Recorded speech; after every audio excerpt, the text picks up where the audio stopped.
Hi, good afternoon to everybody. Welcome back. Welcome to the Texas Virtual School Network Online Learning Conference. We're glad you could join us for today's session. You Say You Want Feedback, presented by Carolyn Mitchell.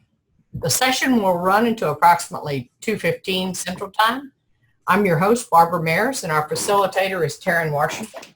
Our captionist is Elaine Kleiben. Got it. To view the captions, select the closed caption button on your menu bar, and the sign language interpretation is provided by Hired Hands Incorporated. Please notice the participant toolbar when you select the participant button at the bottom of your screen.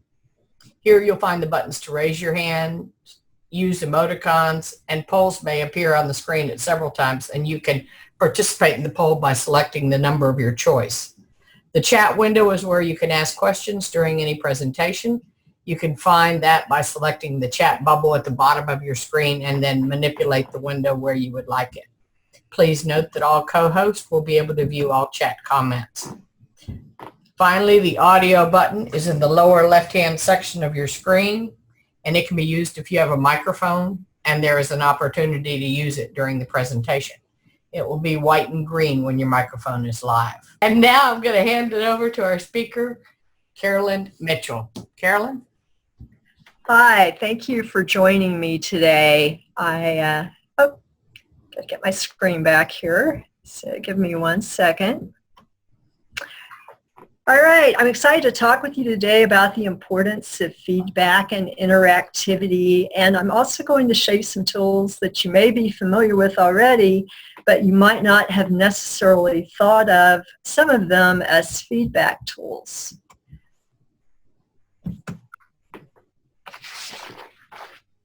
Okay, if we could start with our poll. If everybody can see the poll.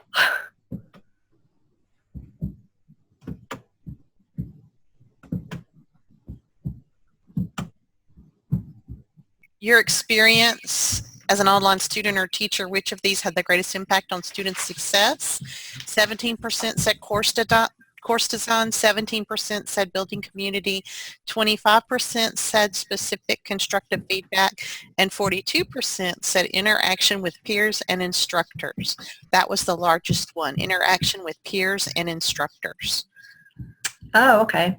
Well, actually, all of the answers are good, but they're all right. All of these are very important in feedback and how we feel as a student, and those things will influence our course design. And so going forward, let's talk more about that. There we go. And we're back.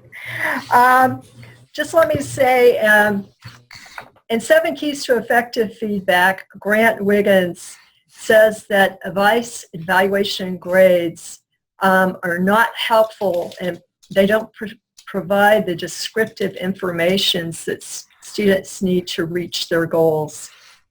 So how can feedback be used to improve learning? The term is often used to describe all kinds of comments that are made after the fact, like advice or praise or evaluation. We're all familiar with those. But none of these are actually feedback in the strictest sense.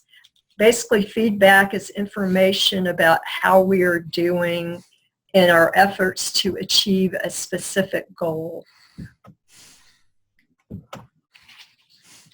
So here's some tips for providing feedback. We've all heard great job, but sometimes we hear we're not quite there yet, but those don't really offer enough insight for a student to know what they're doing right or wrong. So it needs to be specific feedback. It's been proven in studies that feedback is more effective when it's given immediately. And even though sometimes it's not possible to give immediate feedback to students, especially in an online environment, sooner rather than later is the key. So it's much better to do it sooner rather than later. To add on to Grant Wiggins' comments, feedback should specifically address how a student is reaching a particular goal, how well they're doing. And the students need to know what can be changed to reach that specific goal. The way that feedback can be presented can also affect how it's received. So as teachers, we should be careful not to over-control or over-monitor our students when giving them feedback. We shouldn't be so intent on telling them what to do that that we don't guide them towards doing what they need to do. And we also need to be careful about giving feedback in a whole group environment, because that sometimes makes it seem competitive. And you can certainly praise a group as a whole, but keep feedback individualized to specific students. So be careful about what you do. And lastly, you need to involve students in their learning. They need to be a part of the process so that they develop an awareness of how they learn. And when they're part of the process, they're more aware of their learning, and they can recognize their mistakes quite easily, and then they can develop the strategies they need to overcome their weak points in their learning.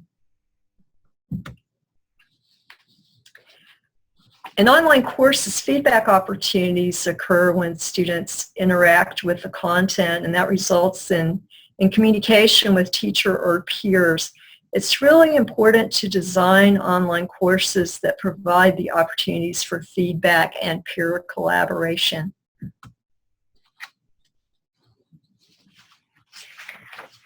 There's a wealth of articles and information research on course design and interactivity and feedback, but I'm sharing with you my top 5 ways that I feel are important to design for interactivity. And these ways I feel will ultimately provide those feedback opportunities that our students are really anxious to hear. First is relevance. If the content is relevant and meaningful to our students, they'll want to interact with it. I am sure it's a struggle to make Canterbury Tales relevant. Some of my language arts peers might beg to differ. But if you can show how some of those stories are metaphors for everyday life, students are more likely to embrace that content. If the content and activities are engaging, students will want to interact with it, and they'll be anxious to embrace the feedback that goes along with that. Calculus problems alone aren't particularly engaging, but if you put calculus problems in a game-based scenario, students are far more likely to be engaged by that content.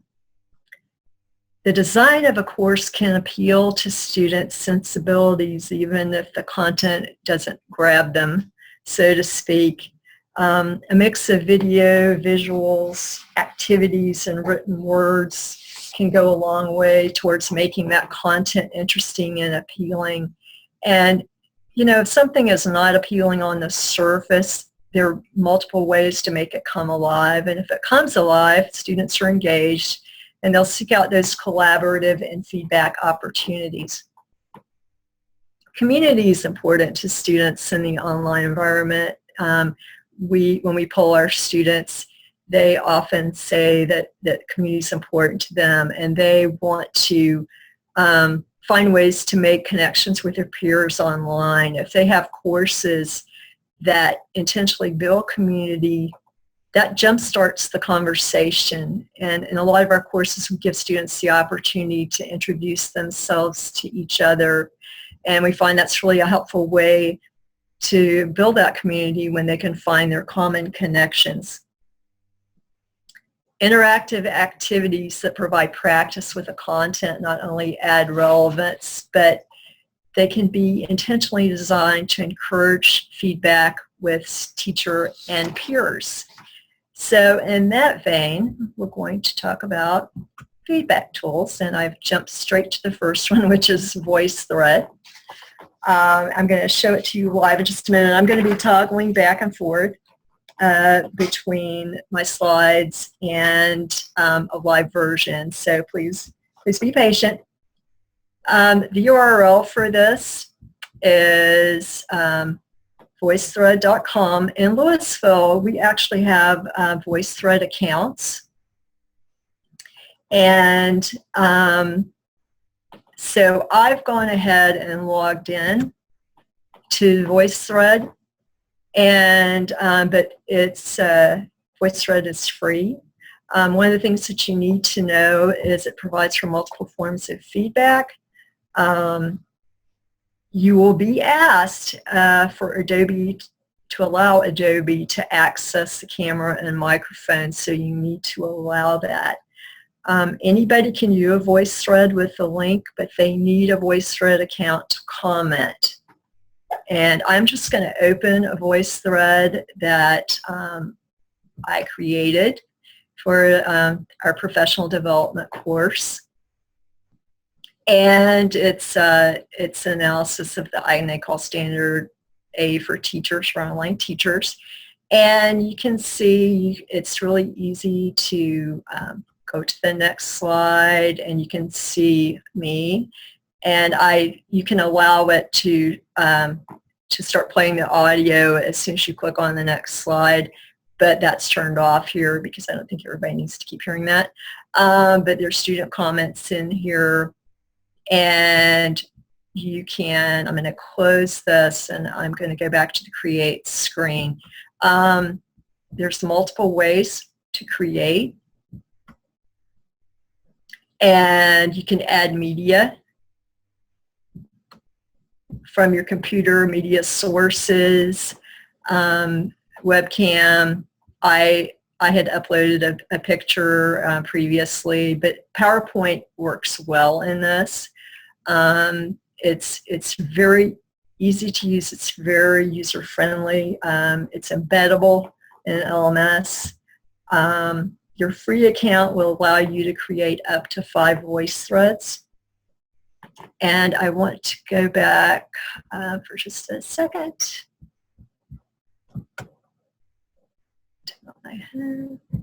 to this particular VoiceThread. I just want to show you. Students can comment by text, by microphone, by video, upload a file, or they can actually comment by telephone. That option's turned off here. If you decide to use that, VoiceThread gives a number for the student to log in or to call in and supply their comment. This is a great asynchronous tool. You can use it for teaching, reteach. You can see your students' comments. You'll know what they're thinking. I have taught lessons using VoiceThread in my accounting class that I'm currently teaching. Students seem to really like it because they can interact with this in their own time. So that is VoiceThread. And I'm going to go back. Does anybody have any questions before I go back? If you want to speak, or if you want to type in the chat, I'm happy to answer questions. We have one question about how you can reply to the comments that students leave in a VoiceThread. Okay, you can reply to students' comments. There's a thread. You can reply on the same thread or start a new thread. And I typically reply by video, but you can video, audio, chat. And I've never uploaded a file. I typically just always respond by video. But, if it's a bad hair day, you can always respond just by audio if you're not really in a place that's conducive to having your background seen. But it is really simple to use, and you can practice if you want to perfect it. The VoiceThread that I showed you, I had to do multiple times to get it perfected for the course, but it's you can make it as simple as you want or as complex as you want. I hope that answered the questions. Anybody else have a question, or I'm going to go ahead and move on. ThinkLink everybody, I'm sure, is familiar with ThingLink. What I had not really thought about before is as ThingLink as a teaching tool or as a feedback tool. I've always thought ThingLink as a way to disseminate information in an easy way.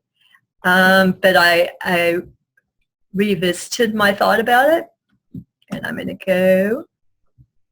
I'm going to share back with you, and I'm going to close VoiceThread.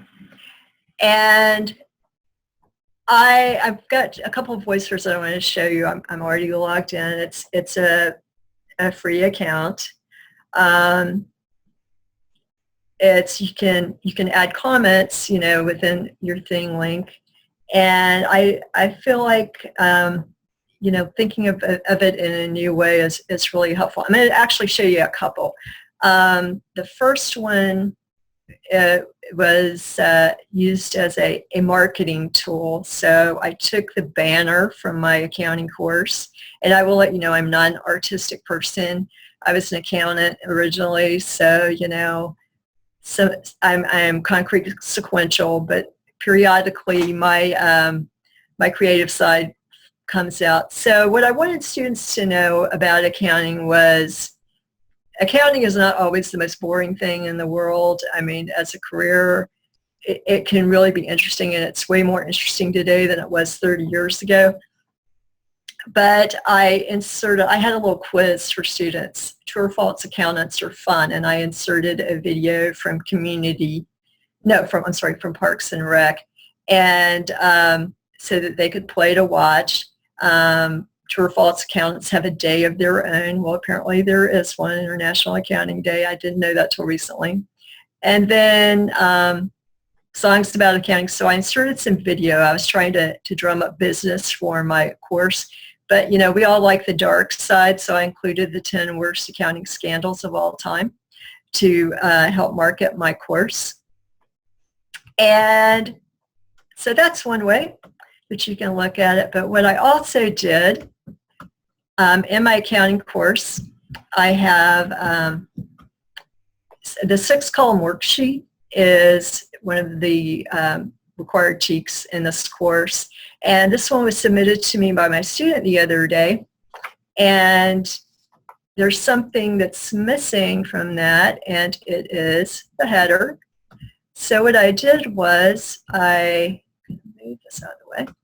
I created a ThingLink, and I gave him feedback and told him that he did a great job showing that he understood it, but document preparation is important, and including a header is important. And I told him where to go to review the information that he was missing. And if you select read more, it will take you to the live link to the course, to the homepage, and the student can go on to the part of the course I told him to refer to. So you could take a picture of student work, and you could insert ThingLinks inside that work to create a ThingLink. It's a fairly simple process. It walks you through. I'm gonna go hit the create button here. So you can upload images. You can drag and drop. You can add URLs. I will tell you that ThingLink has a very robust help center for creating ThingLinks and for managing student accounts. There's video tutorials. There is a free account, but you notice there's a nice little upgrade button on the upper right side. So if you want to do the upgrade, I don't really know anything about it because I pretty much always stick to the free. Free is usually really good. I will tell you that ThingLink has an app in the iTunes Store, Google Play, and in the Chrome Web Store. So this gives you an opportunity to rethink the feedback piece using ThingLink.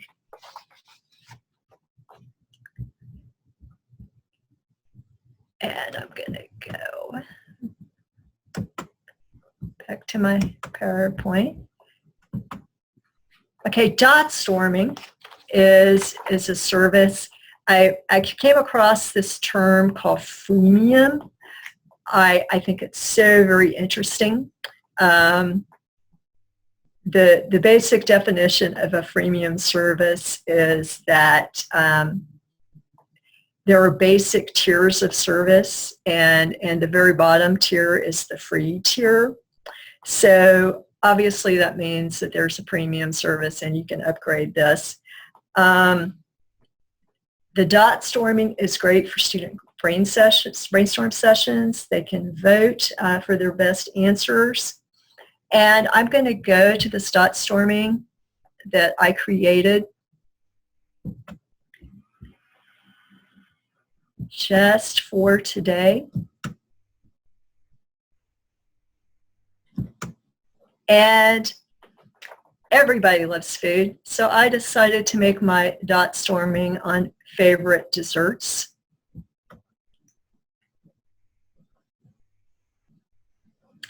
And so my question to my students is, pick your favorite desserts from the choices and explain the health benefits of each. And yes, there are health benefits of each one of these desserts, believe it or not. So the students got 3 votes, and so because I was the only student in the class, I voted for chocolate cake because I love chocolate cake. And my reason was dark chocolate has inflammation-fighting properties, and if somebody else wanted to comment below that, they could, and they could post it. Students can add a card, which is like text. They can upload an image of their own.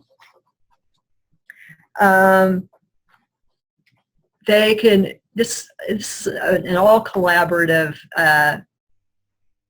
board that, you know, students can have fun with. They can rank the food. I mean, you could do just about anything.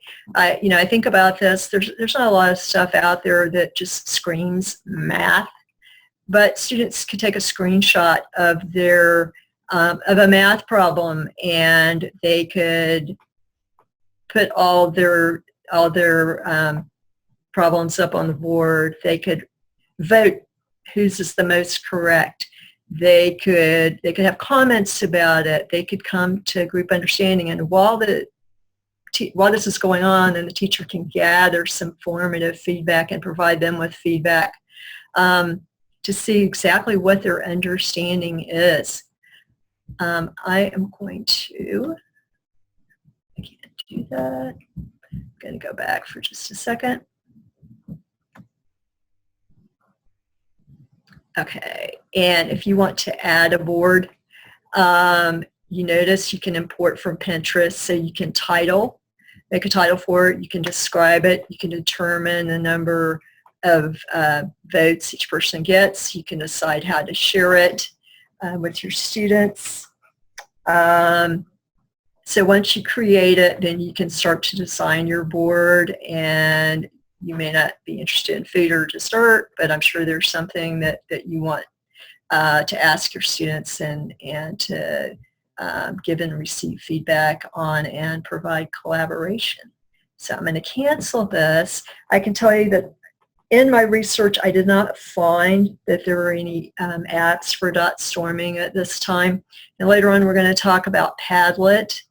And so you can see the difference. The main difference between Padlet and dot storming is that students don't vote in the Padlet. So I'm going to go back. Does anybody have any questions about that before I go on?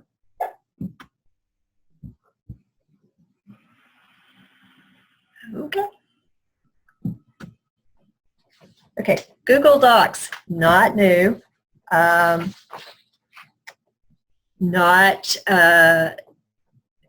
anything that probably that everyone hasn't already heard about. I like them, and I don't use them a whole lot, but I really like the commenting features. the ability to ask and answer questions, the fact that you can put links and comments. I'm going to show you a Google Doc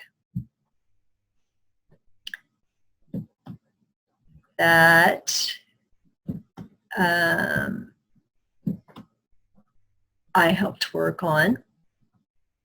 I'll close my door, it's storming. And this is a document, a working document for our VLA team. We use Moodle as our learning management system. We decided that we needed to have a student resource that would provide them with instructions on how to use some of the tools in our courses, because it's really easy to forget how to use something if you don't use it all the time.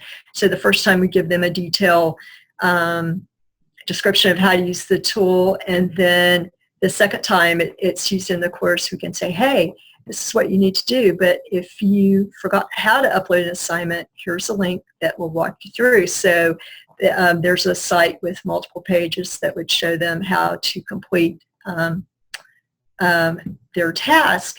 But what we did is we got started on the document, and then we had to do some collaboration. So we would create comments, and some of them had links to the new version of this particular document, and there was a conversation going on. But this would be so easy to annotate on, to tell students, you know, hey, this is the grammar piece that you're missing from your document. It's just really a great instructional tool that you know, you can provide feedback on, written feedback, ask and answer questions. It's simple to use. You know, Google is free. We're a Google Apps for Education district. So a lot of our teachers use Google tools, and as always, you know, there's an app for that, and it's in the Apple Store, Google Play, and the Chrome Web Store, which I have not actually visited other than last night. So Google Docs are just really a good way, and I find it to be non-threatening for students a lot of times, that this is familiar with them and this is convenient, and they like the fact that they can go in and get your feedback, and they don't have to be on live with you necessarily to see exactly what you're thinking.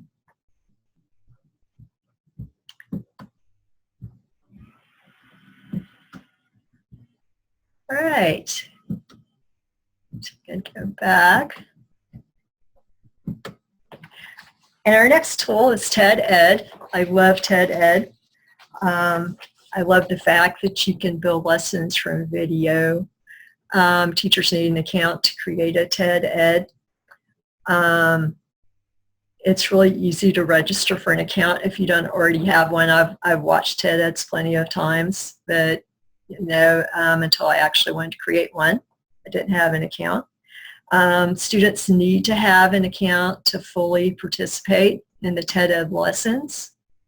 So, and what that means is they can only get to a certain point in the lesson without an account.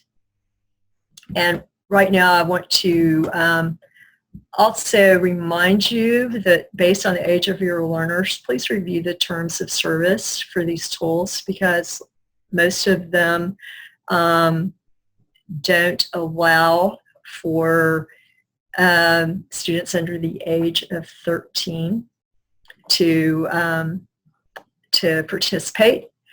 So I'm going to show you this, the first, on the home screen. You can see how you can create a lesson. They will want to stay updated with me. You can click on the plus sign by create a lesson, and you can also see like all of the different lessons that are on here. I mean, it's a little scrolling bar here. but I'm going to go to a couple of mine. So let's look. One, there's three. I have 3 TED Eds here. One is one that I have worked on. The other 2 were not created by me, but I participated in them. So I'm going to show you the one that I have worked on.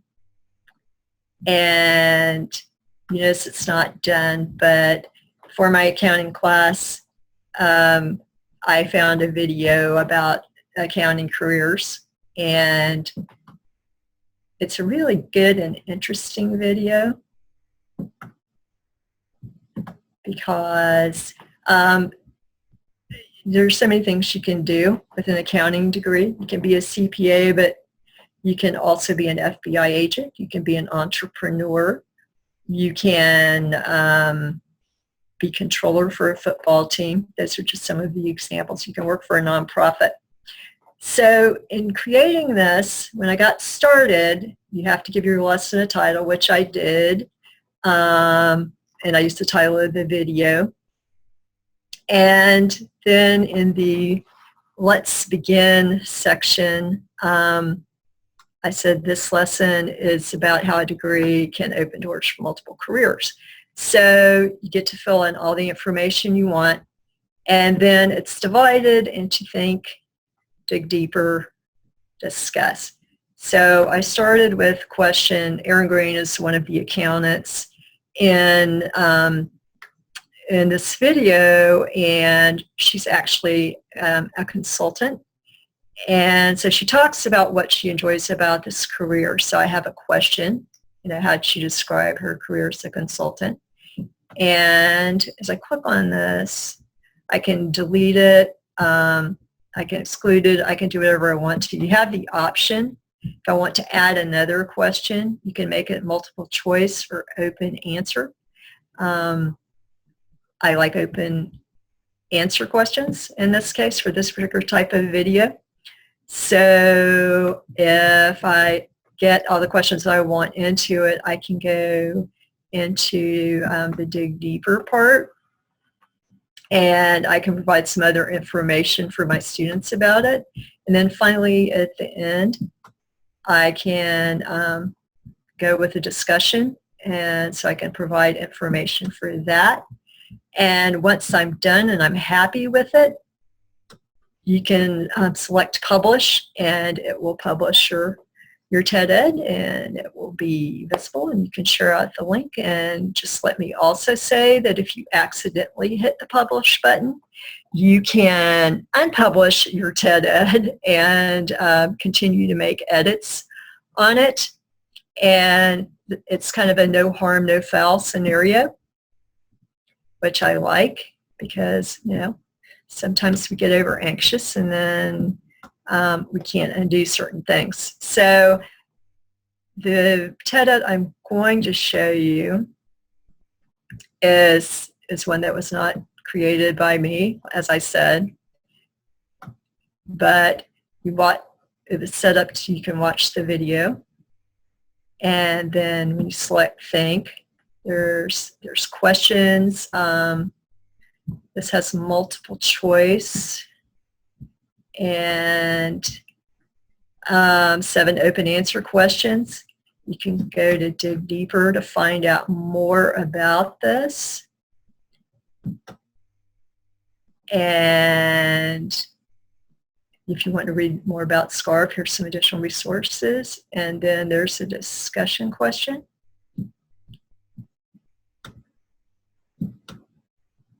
And then finally, this is pretty much your final word. Think about an aspect of SCARF and tools that address some of these barriers. So you can really pick out a video that you can allow your students to dig deeply into. It's really going to provoke some discussion. When you get their feedback from the TED Ed, you can use that as a starting point for discussion.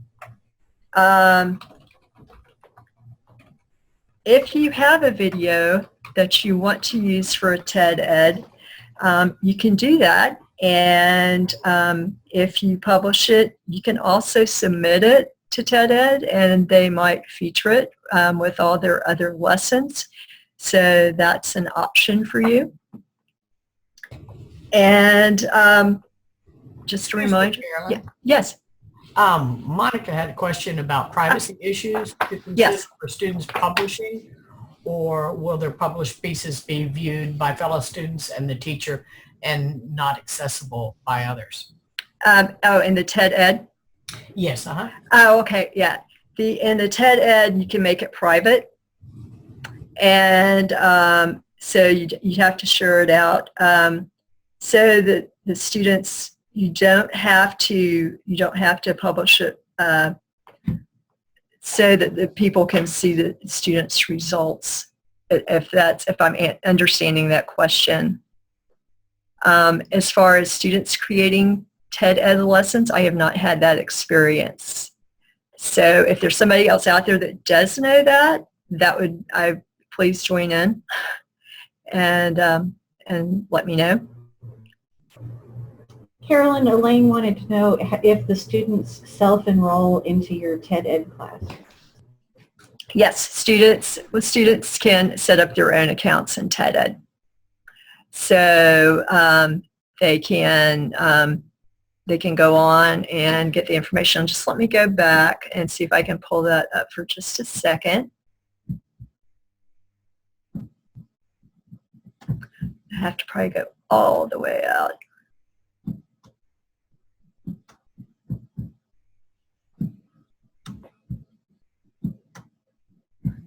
Okay. Yeah, give me just 1 second and I'll come back in. Okay. So in this, it actually keeps remembering me on this. So you can go in and register for the account, and when you can put students in a group. It's my understanding. Since I typically only have like one student, I don't really have groups. And then the students can get that link, and they can be separated out based on the TED Eds that you share with them. And if anybody else has anything they want to add to that, please go ahead. She also asked about specific experience you have with students using TED Ed, and specifically she said that they service grades 3 and up. So she was wondering on experience based on individual grade levels like elementary, middle school, and high school. I am a secondary teacher. I have no elementary experience. I would guess, maybe older elementary could use it, but if I believe the terms of service are 13 as a minimum. So that is going to be an issue unless you have some parental approval, and I think your school or school district would need to work that out. Typically in VLA, our students are 13 and up, so it's not an issue for us. So I would abide by my school or my school district's regulations before I set up any student group for any tool, just to make sure that student privacy is respected. Any other questions? Okay, I am going to go back and we'll go on to remind. And remind is just what it says it is. It's a reminder, but I have used this with my high schoolers when they decide they want to ask questions and they want me to look at something and they want my response right then. So I have set up for my accounting class, again, And so my students are typically 15 to 17 years old, 15 to 18 years old, but you can easily create a class and remind. You can name that class. You'll get a code when you create that class, and you notice I will only message people 13 or over, and they ask for a parent's email address if the student is under 13 to keep everybody in the loop. So while my screen is trying to unfreeze, one of the things that I like about is that you can attach files or insert links into it. You can, even though the character limit is 140 characters, and apparently Remind has had a lot of complaints about that. And one of the ways you can get around that limit is you can attach files with other information, so you can get around that 140 character limit. And the other thing I find really cool is that you can use the mobile app for voice messages. So if you are somewhere and you need to respond really quickly, you can do that through the voice message on the app. You can upload files, or you can attach files. As I said before, you can insert links. It's really good for some immediate feedback, and if your feedback is more than 140 characters, you have to go the file route, but it's a really good way to do back and forth. And one of the kind of funny little features about it is if, like, a certain time, if it's after 9 o'clock at night, then it will say, hey, it's late. Do you still want me to send that message? And I do. So sometimes I'll send it, sometimes I won't. 10 o'clock is probably my limit. And my screen sharing has stopped. If the facilitator can kind of help me, I need to go back. I wanted to talk about Padlet, so if I can get my screen sharing tool back, that would be awesome. Okay, let me continue. Talking about Padlet.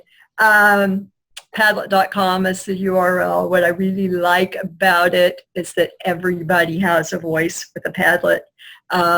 Nobody's put on the spot. It's a great asynchronous tool. You can pose a question and get the feedback. And it's all written. I also use this as an organizational tool when I am trying to outline something for a course that I'm writing. But the one thing, as I said, is that I have a poll feature that could be an issue if you want to use it for something else. But at the very least, Padlet is really an easy to use tool that will give you some really immediate ways to give and receive feedback, and I have a couple of those in my accounting class that I wanted to show you. But your slides are up now. Okay, thank you. I can see my slides. So I just not anything else. And finally, Zoom is the last tool I wanted to talk about, which we've used today. It is a great synchronous tool, despite my issues today. It is a free account, zoom.us. We used to use Blackboard Collaborate in our district as our synchronous tool, and we switched to Zoom. If you reside in Region 11, you can receive a basic account through them, and all of your sessions will go through Region 11 so that they can help you troubleshoot and provide data. Zoom has a wealth of tools. It is great to be able to throw up just a basic session and meet with your student face-to-face if necessary. And it's a perfect tool for the just-in-time feedback, reteach situations that arise in the online environment. And there is a Zoom app in the iTunes and Google Play stores. So it, I highly recommend that you play with it some more. I certainly will. And this is where we have questions. I'm flying blind here, so if my facilitators can help me, if there are any other questions in the chat that I can't see, I am open to answering anything that you might have. Which of the tools are accessible other than VoiceThread? Which of the tools are accessible other than VoiceThread? I can tell you that Padlet is not. You have to have an alternate experience. TED-Ed has a closed captioning feature. I am not sure about the others. Some of these are not used in, most of them are used locally by us, so I can't speak to every tool. All right, well, I know we're finishing a little bit earlier. You can continue with your questions. This is my contact information. If you have any questions, any specific things, if you want to see something that you weren't able to see in the last few minutes of this session, please let me know. I will certainly help you or point you in the right direction or do anything I can. So I'm going to return it back to the host. If there are any other questions in the chat, please let me know.